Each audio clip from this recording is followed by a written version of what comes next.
Depuis son arrivée en provenance du groupe M6 en 2017, Faustine Bollaert officie aux commandes de l'émission Ça commence aujourd'hui sur l'antenne de France 2. Au cours de ce programme quotidien de début d'après-midi, qui est diffusé en direct le vendredi, l'animatrice reçoit différents invités, souhaitant tous partager leurs histoires respectives sur un thème spécifique, qu'il s'agisse de l'environnement sentimental, familial, amical ou professionnel. Ces derniers évoquent notamment leurs expériences, tout en les enrichissant d'échanges avec d'autres témoins présents en plateau. Par ailleurs, certains professionnels interviennent également de manière régulière dans l'émission, afin de prodiguer leurs conseils. Depuis le lancement de ce rendez-vous testimonial, qui a su s'installer de façon durable sur l'antenne de France 2 grâce à ses excellentes audiences, Faustine Bollaert a reçu de très nombreux invités sur son plateau. Très investie sur ce programme, l'animatrice, qui a récemment lancé son propre magazine, baptisé Entre nous, a malheureusement eu la lourde tâche d'annoncer une bien mauvaise nouvelle aux téléspectateurs de l'émission lundi 25 octobre 2021.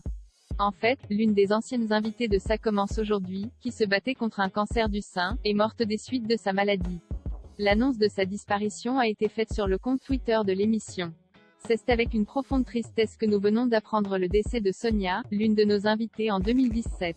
Elle se battait depuis 2015 contre le cancer du sein. Un rayon de soleil, une vraie lionne face à la maladie. Nos pensées vont vers ces deux filles si courageuses, a indiqué la production. Ça commence aujourd'hui, les internautes réagissent au message de Faustine Bollaert et de ses équipes. Les équipes de Faustine Bollaert ont également tenu à rendre hommage à leur ancienne invitée en publiant dans une seconde tweet un lien YouTube vers le numéro de Ça commence aujourd'hui dans lequel Sonia est apparue. Par la suite, plusieurs témoignages ont afflué en réponse au message posté par la production.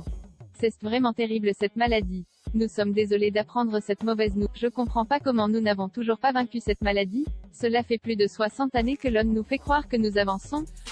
J'ai perdu ma belle-mère de ça, a révélé une internaute. Je suis moi-même en traitement à vie pour un cancer du sein, en 2017, un cancer qui, il y a encore quelques années, vous emportait très rapidement.